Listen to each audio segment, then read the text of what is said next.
Who said your blessing will come through your friend? My friend is here to make me smile, to make me happy. But God didn't say your friend is going to change my life.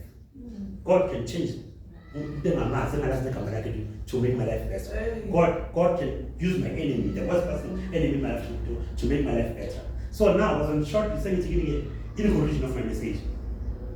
See, depression. Surround yourself in abantu who put smile. Then they become very few in life. Phuza itiye nabantu abalethe smile. Phuza itiye nabantu abalethe smile.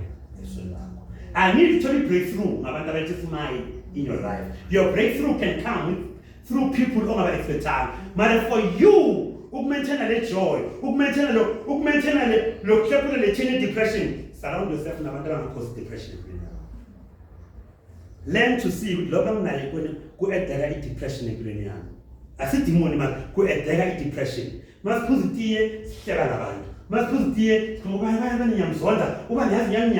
don't stop doing it. This is what I'm called. Stop putting you see, unaika as a depression. Usaya kubantu futhi bayakhoza more depression ngokuyiphulenya. Don't hey, yonke into izolunga. Hey, masingabembezela yonke into ihamba kahle. Uqhuma manje lokimala. Uqhuma manje le pain. Uqhuma manje le path. Uqhuma lokuhlobo bakho ne pain yaqhima. Now change people who are ability. Amen. Amen. Remember, immediate arise from the depression. See, when you arise from the depression. So get rid of anything that causes pain in your life. Get rid of anyone that causes pain in your life. Choose. You see, the good thing about friends, you choose friends. Choose abantu. Aba increase the joy empilweni yakho. Choose abantu abenza ukuthi ukhohlwe liliyangubo yegazi. Choose you don't keep people abazokhumbuza ukuthi uyazibashiya ukwenza empilweni. Hey, that's what she no phela njengombona. Hey, that's what she kukhumbula ngasikhathi akulimaza kwenza so. No, you don't want that. Yes, what she akulimaza, but you don't want people to remind you every day about that pain. You need people abazothi eletheli mnandi. Amen. Amen. Hallelujah. Kuzamwenzani uphuma ku depression. Bazalwane, arise from the depression. But for you to get where you must go, where you must be. Are you blessed, Makolo? Amen. Are you blessed, Makolo? Amen. Then I call for let the peace, Makolo. Ukhumula ingubo yegazi is not easy. Wonke umuntu ufuna ukuziphindisela. Abanye baze bafa bafuna ukuziphindisela. So asikhumule ingubo yegazi. Uma sizoya la siya la uNkulunkulu asifuna khona. Remember, uNkulunkulu uthumela abantu kuwe. Ongabazi, abanye baziyo, abanye bazondayo to bless you. Yes. Be ready that God can send your enemy to bless you. Wasala wena nezitha. Wasala wena mina ngikhulumisana ngobanizithazana. That means if God can touch those people to bless you, they will never be able to bless you. Amen. uNkulunkulu uzohluleka ukusa ngoba indlela zakhe ziphakeme kunama expectations wakho. You see, indlela zakho, that's why Bible ithi it's useless to thanda abathanda. It's useless kusho iBhayibheli.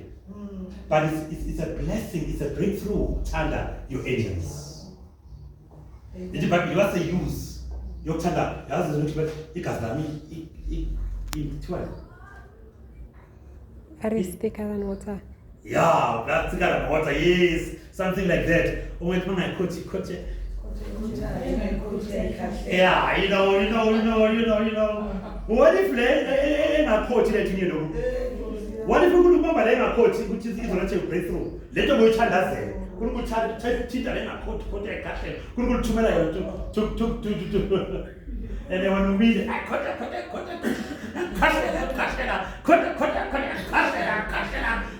understand the meaning. I can't say it exactly, but you understand the meaning. We don't say not say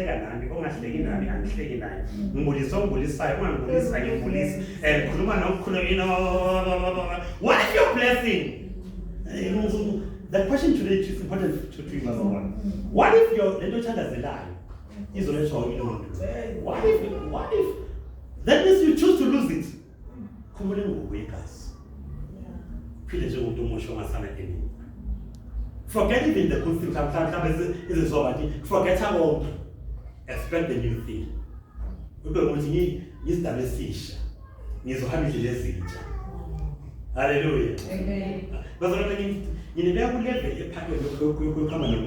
I don't want you to be only a church goer. Now so the arise and shine, but in your life. You know why? So the arise and shine will never help you. It is okusiza ukuhamba ngokwemiso zikaNkulunkulu. Ukuhamba ngokwisdom emiso uNkulunkulu. Awusiza okusonto arise and shine. Baningi abasonto arise and shine. But don't tell people like 20 years, 30 years. Bangakwenza impilo kwenzakali izinto empilweni zabo. Because these abantu besonto akusabantu bezindlela zikaNkulunkulu. Amen. Amen. You choose to be a member of the umuntu wesonto nje, or you choose by ukuhamba nezindlela zikaThixo. Angibanjwa ngokusonto arise and shine, ubanjwe ukuhamba nezindlela zikaThixo. Izindlela zikaThixo ziphakeme azilingani nezabantu. Are you blessed? Amen. So are you blessed? Number one, as from today, I'm not going to sit aside. Absolutely, let